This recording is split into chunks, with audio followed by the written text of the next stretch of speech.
You gonna let everybody know where we are, Brad? Yeah, I can. I could do that. You want to do that? Because I don't know where we are. So we are about 100 kilometres or an hour's drive from North Canberra. The site's called Binalong. It's got a radar for fuck knows what on top of the hill. I'm assuming it's for air traffic control. We have to talk to that before we take off, do we? No, we're in 8,500 foot airspace here. I think it's actually 10 if you've got a VHF. We're about 30 k's from Harden, which I think is a turn point at the Forbes comp. Forbes is that direction, maybe 150 kilometres straight line. So when you're flying back to Canberra, you actually fly over this hill. Pretty cool. Nice. There's a really nasty eagle here, and he eats gliders. So, hope we get to see him. As in not in the air. I want to see him on the ground, but I'd rather he didn't destroy my glider. I remember Gordon said that you have to just act aggressively at them. Is that true? I did that, and then he put a hole in my glider that you could fist. Okay. Oh, I haven't introduced you. This is Steve. Steve's also from England too. Here we are. A place called Binalong. I think Brad said it was called.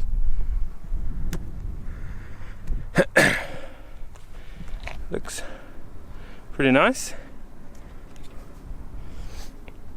But unfortunately, we want to take off that way, and the wind's coming from that way, so that's not ideal. But if you could launch here, it'd be nice. As you can see, there is massive rocks, which isn't too conducive to taking off on a hang glider. It keeps coming from like here, but that's not really good enough because there's still some rocks down there, but it does get, it's horrible. I think Steve's coming up to have a look too.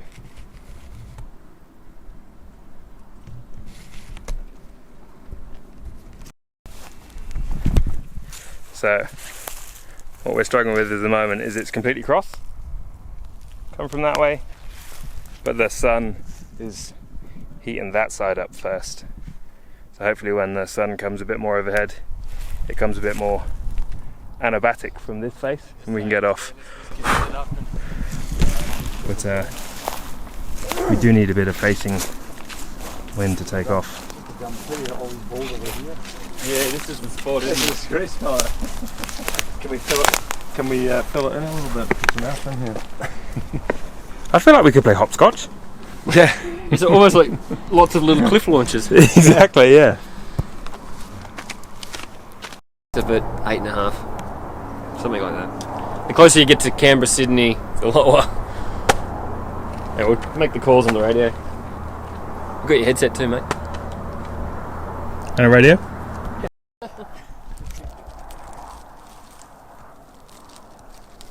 Oh yeah, I just fucking touch it. Oh man, eh? That's bang on. Let's set up. Get a fucking butterfly core in it. If I rig my glider, can you stay there and do that? Just hold it out. Oh, that's good. It's on. It is. I think I agree with that. Well, we've been waiting around now for close to an hour. I've got lots of sunscreen on before I get told off. But we've had a few good cycles come through and I think it's time to get gliders off. I think if I get mine off, hopefully everybody else will get theirs off too. But I'm not sure. In the UK, I know that the upper wind layer is right with height, but we're in the southern hemisphere, so does it back with height? I don't know, but it's slowly coming around more in these clouds, which look incredible. I'll see if I can get it to focus on those. And if we can get off, I think we're gonna have a really good flight. So I'm gonna rig up, be ready. It's not an easy takeoff, but the sooner we get rigged up, the more choice I've got of which cycle to go in. So time to get the glider off.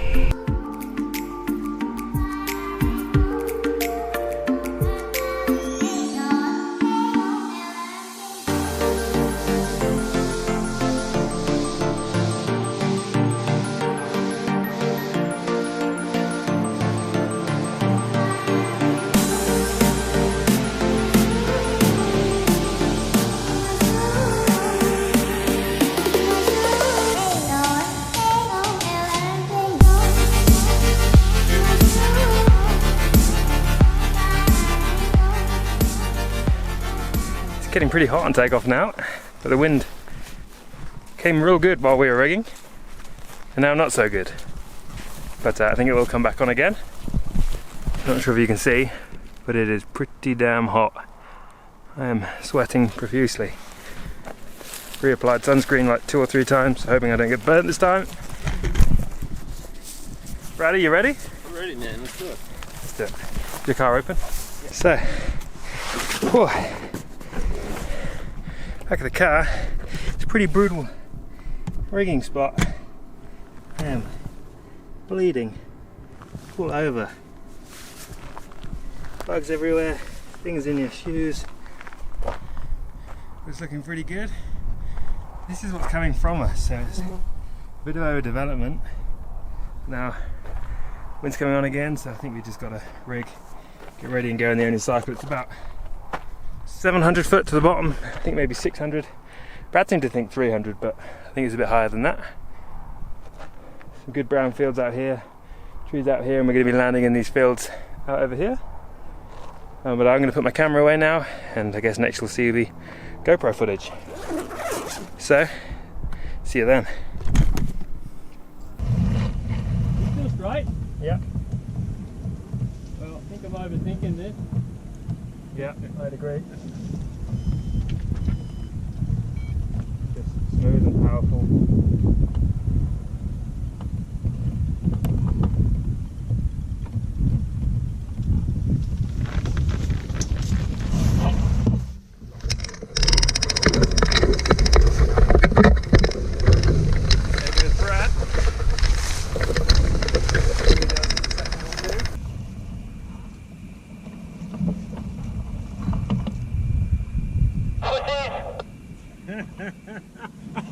What did he say? I like it. What did he say?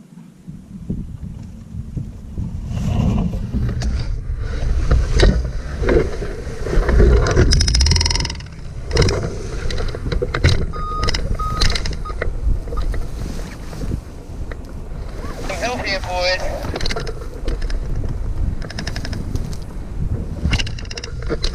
Doesn't feel quite strong enough yet. Yeah, there's nothing coming through there, Ollie. That feels better. Yeah, it's coming up slowly.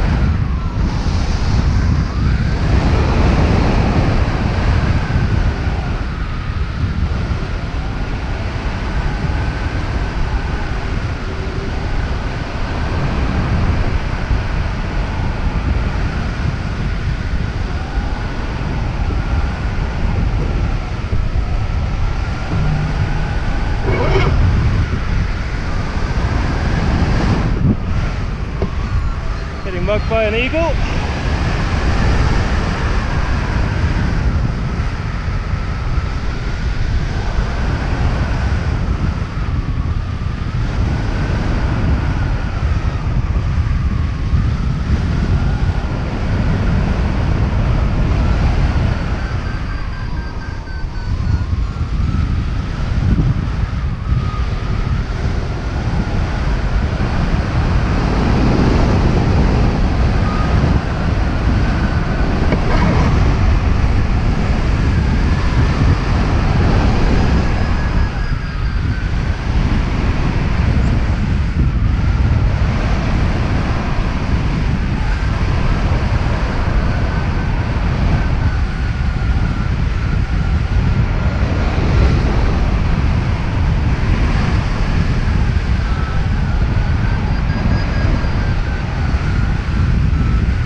I'm not sure if you can see that eagle there, but he's mugging both me and Brad up. I've not been hit yet, but I think it's only a matter of time.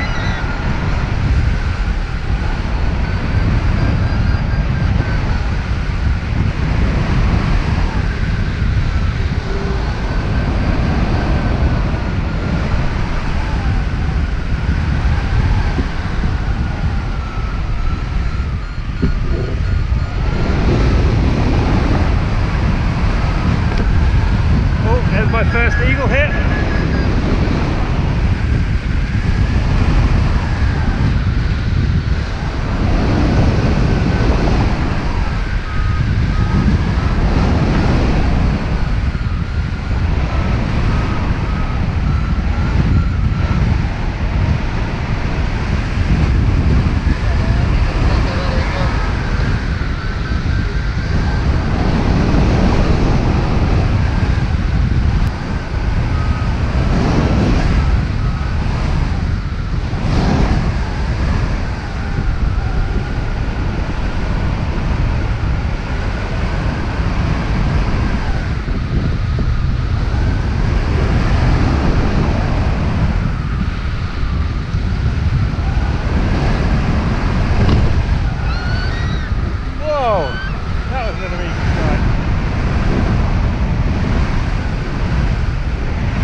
Plummeted.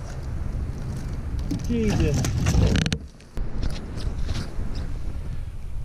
Well, I don't know what landed in there, but that was f***ing brutal. Just came in the last 10 foot, just completely dumped me. Completely, I had no flare, I just bloody broke my base bar, pushed out. That's it. Me done.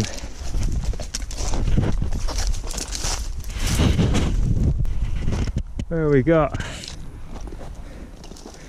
Surface looks okay.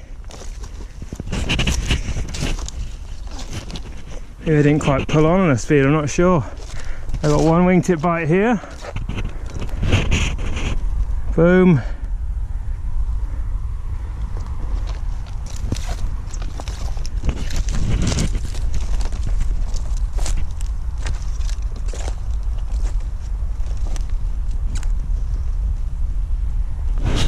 Not what we wanted. Okay, so this wasn't a video I was ever gonna actually release. This happened on my first week in Sydney.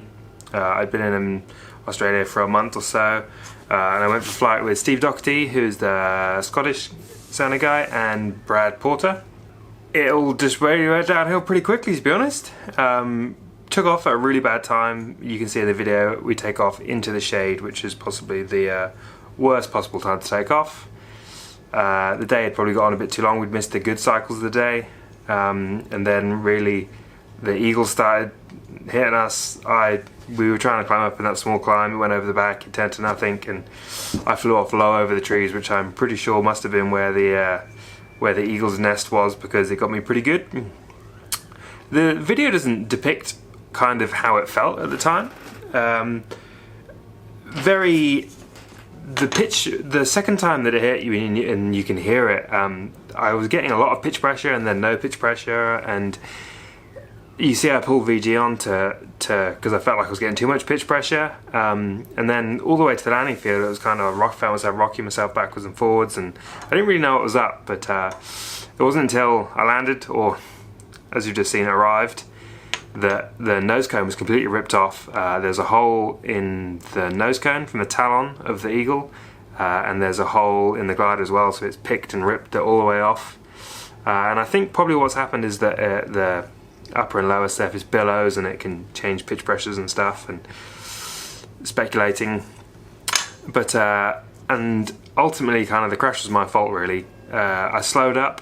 It's something that me and a friend of mine have done before quite a lot, going up into the harness, slow it up, and then use that moment of inertia to put on a lot of speed, and it helps with pulling on when you're upright, because notoriously even in any harness it's hard pulling on as much as you want. So I usually slow up as the glider unloads, pull on speed, and then you can fly into ground effect. Wait those 3 or 4 seconds until you feel the pitch pressure and flare on it, and it's worked every other time. But I think now that my glider didn't have a nose cone, I stalled effectively, and then the pitch recovery was very harsh, and you can see the footage is completely unedited. It's as it's come out the camera. It just points the nose for the ground, and there was no recovering. I kept feeling for pitch pressure. You can see the base bar kind of hunts in between its dive and me trying to slow it up, but there was kind of no way out of it. It was just a one-way ticket into that cornfield really. So yeah, hope you enjoyed the footage. Not something I really wanted to upload, but yeah, my first flight in Australia. At least it went a bit better after that, huh?